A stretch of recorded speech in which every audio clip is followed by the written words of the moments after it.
Emily మరియు పళ్లల పరి. Emily ఒక విషయం విన్నది. పిల్లల పళ్ళు పడిపోయిన తర్వాత పళ్లల పరి వచ్చి డబ్బు పెడుతుందని. తన మొదటి పళ్ళు ఊడినప్పుడు ఎమిలీ దానిని తన దిండ పెట్టింది మరియు పళ్లల పరిని ఎదురుచూసింది. ఆ రాత్రి పళ్లల పరి వచ్చి ఎమిలీ పళ్ళును తీసుకుంది మరియు దాని పేరుగా ఒక నాణెం పెట్టింది.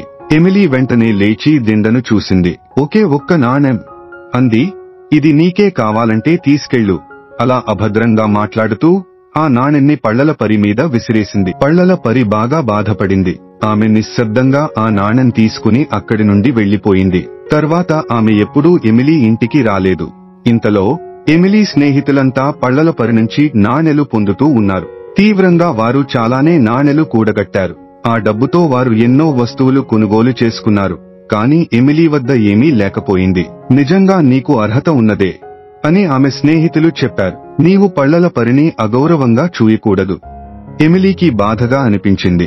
ఆమె ఒక క్షమాపణల లేఖ రాసింది మరియు తన స్నేహితులను దానిని తాను వేసిన పళ్లుతో పాటు దిండలో పెట్టమని కోరింది. పళ్లల పరి ఆ లేఖను చూసింది మరియు ఎమిలీని క్షమించింది. ఆమె మళ్లీ ఎమిలీ ఇంటికి రావడం ప్రారంభించింది. ఈ కథ నుండి బోధ: మన కోసం ఎవరో మంచి చేస్తే కృతజ్ఞత చెప్పడం అవసరం.